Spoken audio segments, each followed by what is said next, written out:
It's time to dive beneath the surface and into the minds and hearts of your favorite celebrities and pop culture icons. Welcome to Up and Adam. Hey guys, what's up? You're watching Up and Adam. My name's Adam Knoll, and today I'm super excited because we're going to be talking with Bali from Bravo's new hit series, Family Karma. But before we dive right in with Bali, if you haven't subscribed to my channel yet, wherever that button is, make sure you subscribe to my channel for weekly pop culture interviews. And without further ado, let's go ahead and dive right in with Bali. Hi Bali, how are you? How are you? How cute are you? Wow, I'll keep you around. What is your holy grail? Champagne, and actually it was one of the housewives of Beverly Hills who taught me. She said champagne and a splash of vodka, so that's been my pandemic. Which one? Sutton. I love her. Yeah, she's great. Her. So yeah, that's my holy grail. That and probably a little bit of Kiehl's, but I know we're on your level. Really? Well, listen, I showered for you today. Wow. So I'm going to dive right in and start off with your backstory a little bit, just in case people aren't familiar, and if they haven't seen the show yet, when they do, Bravo's hit series, Family Karma. You're from India, and then your parents brought you to the United States, and then you got married and moved back to India. And moved back, exactly. So I grew up in India with my parents, my family, obviously. Came here when I was 12, and then moved back when I got married at 22. And lived there for the 10 years I was married. Was it hard to move back? Back to Miami or to India? Back to India. Of course, initially it was hard because I was so young and didn't know I was moving at 22, I didn't know anybody. You know what I mean? I wasn't even moving to the city that I was from. So I didn't really know anybody, but the adjustment to moving to India at 22 was far easier than the adjustment to moving back to the States when I left him. That was a tough. Was it the lifestyle that was tough to adjust to, that change? Yeah, the lifestyle also, like between 22 and 32, I had grown up so much. And so it seemed like my friends were there. My life was there. I became a mother in those 10 years. So there were so many roots that had I just grounded so many roots and stuff. So it was a lifestyle. It was just like a sense of identity, and then just having to wash my own hair, drive my own car was a little hard. Fill my own. I know. I couldn't even imagine if I had to wash my own hair. I'd be. I'm serious. And people would look at me when I came back and I would say that. And they looked at me like I was being such a moron. You know what I mean? Oh my God, who are you? You're such a princess. And I'm like, no, I'm not. It's just, that's the lifestyle there. And it takes a minute. It was actually a handicap. When I came back, I realized I had done something myself such a huge disservice by unlearning those things in the 10 years that I was there. And it's kind of interesting, especially, for someone, I guess like me, I grew up in the United States in South Florida almost my whole life. And then I moved over to Thailand for about 5 months to spend time with my friend over there. She's kind of like the Angelina Jolie of Thailand. So what is her name? Her name's Janie Tien Phosoan. Oh, okay. Wow. She sounds fabulous. Yeah, she's great. But she kind of had us come over there and enjoy her life with her for a little bit. And it was interesting because you have your high class and then you have your just kind of really poor. Yeah. There really wasn't in between, and she had everything done for her from the time she woke up to when she Exactly. Yeah. I was I'm not trying to sound like an asshole, guys. That's just the way it is over there. So the adjustment moving back was far harder. Huh. I had to fill gas when I came back because when I moved to India, all gas stations were full service or what, people came and you know what I mean? I don't even know what it was called anymore, but I'm not touching that dirty thing. I was like, what? And then I didn't even know what direct deposit or an ATM machine was. I didn't know any of those things. Wow. All right. Wow. Okay. So now we're here. We're in the States. We're obviously acclimated at this point. We're good now. A little too good now. But now we're going through a pandemic. I mean, South Florida is not as bad. I'm over here in California. You guys seem to be a little bit more loose on your terms, but Well, yeah. So like Miami, we just follow no rules. You know what I mean? Like we're really good at not following rules. Um, so I feel like we probably should have been shut down. But yeah, I mean, I think like there's been like 8 or 10 of us as far as friends are concerned that we've kind of like quarantined together. So I don't feel completely isolated from everybody. But I will tell you, like I've also learned in this time that most of the people I hang out with, I'm okay with that. You do, it does teach you who's kind of important in your life and who's not 100%. anymore. It's crazy. Yeah. I feel like I'm Yeah. filtering people out too. 100%. You realize that most of like all that other stuff that you're doing all year is like just out of FOMO, not because you actually enjoy some of those people. And you're probably just enjoying spending time with your daughter, Anushka. Anushka's home, yes. Anushka's home. I But am. which that brings me to my next topic.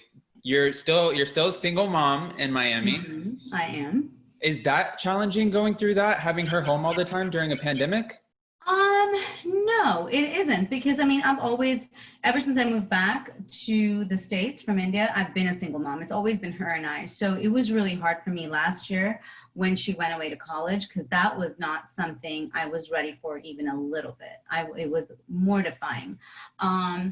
We have now kind of like gotten into like a rhythm with the pandemic. When she first came back in March because school shut down, it was really, really tough. It was really challenging. And it wasn't because I was used to having my own space or any of that. It was just, she just like was like, this sucks. You know what I mean? It was her freshman year. She didn't get to finish it in New York City. She had just gotten used to like being without me, without her boyfriend, you know, living with people and living in New York City. You know what I mean? Like she has, I don't really have a lot of restrictions for her here, but there's still a sense of complete freedom when you're on your own, right?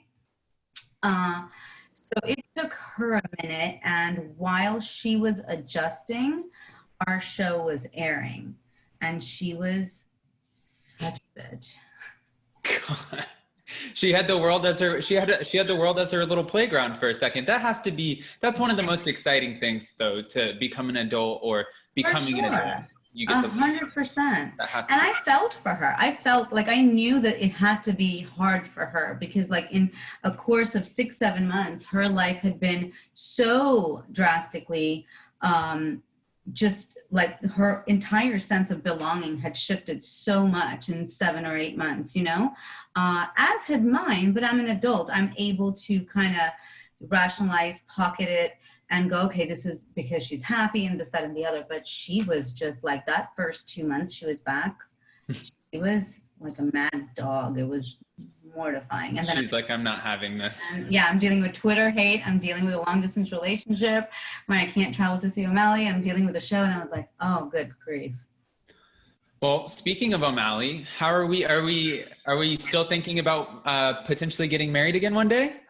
Well, you know, I have to move first. So I'm moving first and foremost. And I mean, you know, I don't rule out marriage. I love the idea of marriage. I've always loved the idea of marriage. That's why I've done it a couple of times. And this time feels right enough where I don't feel like I need to put pressure on just that part of our relationship. Does that make sense? Like, I don't feel like I'm on a hamster wheel, that I feel like being married to him is going to define us as a couple. We have so many other things that make us a whole, that piece of paper can wait. And if it happens, amazing. I'll be the forever fiance. I'll wear the bling. Honestly, I agree with you on this topic so much. I've been engaged for 3 years now, and I get the question all the time, when are you getting married? And I'm like, stop asking me that in front of him. Right. Yeah, no. And it's kind of interesting too, because I guess when you talk about the topic of divorce or whatever the case is, I talked to Caroline Stanberry, and she's I love her. I love Caroline, and she's doing a podcast called Divorce Not Dead. And I thought that was really hilarious. And I told her, oh my God, I've collectively been divorced 9 times. So it's really not, it's just like, I know it's not really like this. Is it that taboo anymore? It's kind of just moving on, you know, things. I feel like marriage is more a novelty than divorce is now. Yeah. You know what I mean? Like I think, but wow, divorced, not dead. I love her. Do you have a number? Tell her to call me because I can help her write a few of those chapters. She's got to have you on. Yeah, for sure. Yeah. I'm going to help facilitate that. Oh, that's funny. But yeah, so it's definitely something we talk about. I think after the show, it's funny because when we were filming the show, you know, he's not privy to any of this. Like he loves watching Bravo and stuff, but he was just like, the show is you and you do your thing. So every time we were filming together, he was just so awkward that I'm like, people are going to think like we're the Teresa and the Joe, like you hate me. Like you being in love with me is not going to translate on screen. It's going to look like you hate me. I love that analogy. But like America fell in love with him. His edits were fantastic. His edits were great. And that last scene, I mean, like nobody gave a shit that I'm in like a butterfly sari and a diamond necklace. They were all about what O'Malley said to me. And they're like, we stand O'Malley Bali, O'Malley Bali. So, you know, of course, people have like questioned me a lot about it. And I say, I have the same answer, which is I would love to be his wife, but I don't need to be a wife to be in a relationship with him. I like that. I like that. You kind of brought it up, you know, how it was filming for you. And I'm curious, the experience aside from filming with O'Malley, just your own personal experience, once the camera started rolling, was it almost second nature for you? Was it effortless or was it just like, wow, this is a lot?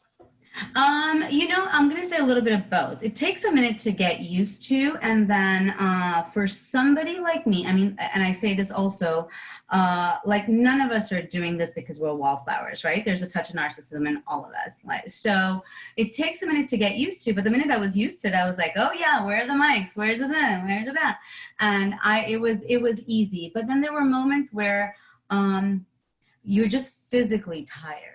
And you know what I mean? You're at the best restaurants and you're at these parties where everybody wants to display their talent. And if you're at the restaurant, there's all this food on the table and this, that, and the other. But here's the thing, you're not getting paid to have people watch you eat. You've got to talk and you've got to talk shit and spew garbage. So like, there were just times it was physically draining because you'd film for like 5-6 days straight. I'd always lose my voice. And I was just tired. So that was, I think physically it was hard for me. But as far as like getting used to filming, it was second nature.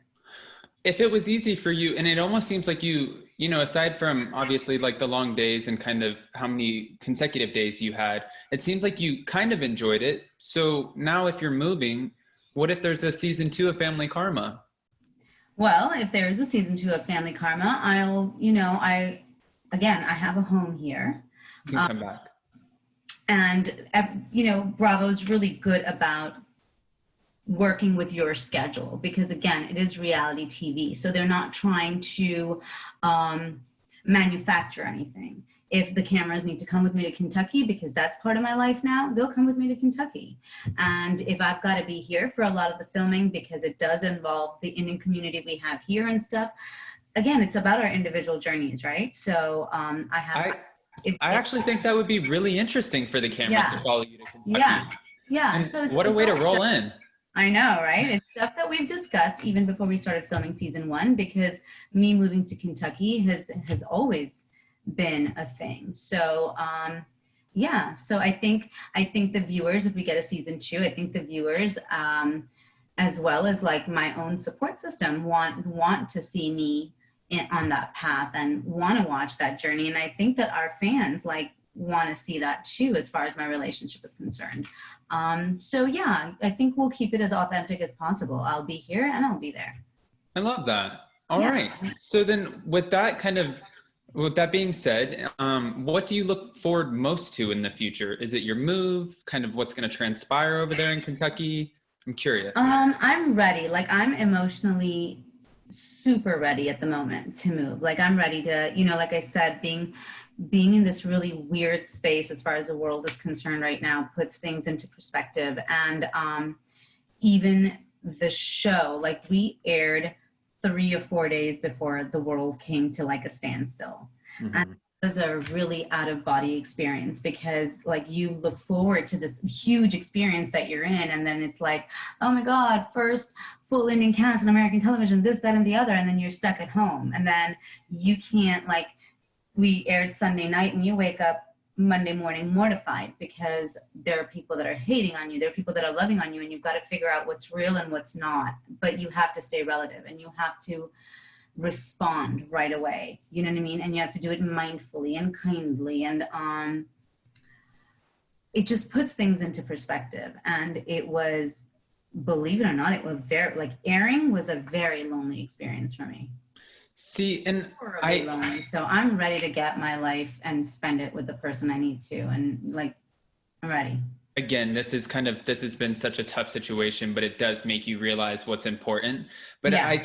I think that it's interesting that you said that, because most of us would never know what it feels like to kind of put yourself out there, put your life out there, to be on cameras, to be scrutinized, and then all of a sudden be stuck inside your space and not be able to respond except via social media. And someone who agreed with you, again, going back to Sutton, when I was talking with her, she said, this has been kind of tough for me because this is my first season. Everybody's like watching it and I'm stuck inside. I can't, like, it's going to be weird. Once I leave, the show's going to be over and everybody's going to be like, Sutton, Sutton. Exactly. It's very strange. And it's also strange because, again, like you said, we put ourselves out there. There's so much vulnerability in all of us with telling our stories. And going into it, you're like excited about, like, oh, there's going to be step and repeats, and there's going to be press, and there's going to be, events, and there's going to be hate, but I'm going to be able to see my girlfriends at lunch the next day that are going to be like, oh my God, you killed it, nobody cares. I'm going to be able to travel and see my boyfriend, and he's going to be able to come here, and he's going to say, hey, it's going to be okay, and I'm going to get a hug.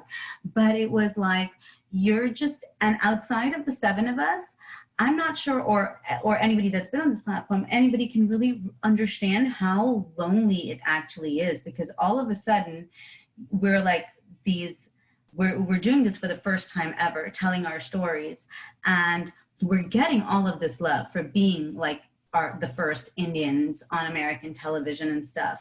But we're also getting a lot of hate. And then I don't need to deal with Twitter. I live with Twitter. Her name is Anushka. You know what I mean? I was about to say, I could totally see where the two of you might have killed each other at the beginning of it. Oh my God, it was super lonely. And there's something to be said. There's nothing easy, I'm sure, about a 19-year-old watching her mom get like all this validation on social media. There's nothing easy about my boyfriend who's sitting in Kentucky watching people say MILF, MILF. And then there's nothing easy for me to be like, okay, I don't even know you and I'm not supposed to give a shit what you think, but I have to be mindful and respond. And I do have to give you credibility and say, you know what, even bad publicity is support, and thank you. And it was just, and then, Anisha, Sean, and I launched our own business, No Sharm, with it. It was just a lot going on. It was a very lonely experience. So, this is a roller coaster. So we get a season 2, so we can actually have like a real experience where we're with people and our friends and our fans, and like can just feel and touch and get a hug when you need one. And viewer parties and the dresses. Yeah, something. It was surreal. If there's one thing that we didn't get to see from you that aired on Family Karma, if there's something that you wanted us as viewers to know that hasn't been shared yet, is there anything that comes to mind? Well, I guess you're going to have to wait for season 2. Okay, that's fair. Different layers. I'm an onion. Many layers. If you don't mind, I know I said I wasn't going to keep much of your time. I did ask a few fan questions on my site. And if there's anything that you don't like, I'll totally just cut it out, but it's pretty basic. Oh. All right. So I have Stacy from Florida, and she asked, what is your dream job? Oh gosh, not having one. You're like, I was living not having one. That's my dream job, just not having one. All right. And then we have Josh from Texas, and he wants to know, where's your favorite place that you've traveled?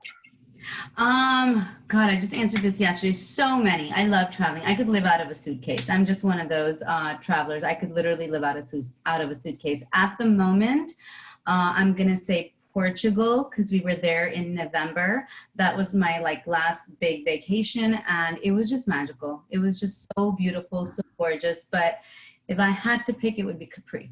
Capri? Mm-hmm. All right. And then we have Casey from New Hampshire. And Casey asked, what does Anushka want to be when she grows up? I don't think she knows. I know she's inclined towards medicine. But, she keeps yo-yoing back and forth. There's just so many different opportunities out there right now. You know what I mean? Like growing up, I knew that it was like med school, business school, you know what I mean? Be an accountant, be a lawyer, but there's just so many different opportunities. She's still figuring it out. So she's still on the kind of like practical lane as opposed to doing anything with She is. Yeah, she is. And she also studies in New York City. So I think like different opportunities will come her way. And, you know, even especially with the show, right? Like being exposed through the show and stuff, there's just so many different things that you can do now. And as long as she does what makes her happy every single day, that's all really that matters. Yeah. All right. And then, okay. I have Drew, and Drew from Michigan. He said, do you wish that you had more children? Yes, I do. I really do. I wish I had more children, mostly because I feel sad that Anushka is like an only child and she's just going to be alone. I wish I had more children with, like, I wish O'Malley and I were younger when we first got together so we could have had one together. Mostly because I think it would be really pretty, like really pretty. I want one of those like really pretty, like half white, half brown babies with blue eyes. But you know what? We have 3. He has 2. I have 1, and all 3 are girls. Our hands are pretty full. Oh, wow. I'm about to be 46, so my entire world is about hormones at the moment. So we're good. You have your hands full. Yeah, we're good. All right. And then I have Gianna from Michigan, and Gianna wants to know, who is your celebrity crush? My celebrity crush, Sam Hugan from Outlander. Yeah? It's almost like you've been asked that before. All day. Sam Hugan from Outlander. All right. All right. There's something about big curly haired Irish men. I don't know. Yeah, you have a type. Yeah, I have a type. All right. And then we have another Stacy, and Stacy from New York wants to know, are you familiar with the term bone carrier? No. Okay. So bone carrier, this is kind of a common term. Okay. She asked, would you consider yourself the bone carrier of family karma? And bone carrier is kind of like the one who addresses the drama the most, who kind of carries it and maybe says it to other cast members and shares something that would cause drama when they could have avoided it, like what happened with Vishal. Do you think? Yes. Yeah. Yeah. You're like, I'll be the bone carrier of family karma. 100%. Please. I'm not just a pretty face. Okay. All right. So there's no shame in your game. I like that. Absolutely not. All right. All right. So thank you so much, Bali. And I think that, yeah, I'm glad we did this finally. I know that we've been like trying to coordinate and it worked out. Hey, we had a pandemic. You're dealing with Anushka and you're a busy woman. Well, not that much. Okay. Not really, not that busy, but thank you. Of course. And it was great talking with you. And I hope that everything works out. And I can't wait to see you for season 2. Can't wait. Fingers crossed. All right. We'll see you soon. Thank you. Bye. Thanks for watching Up and Adam.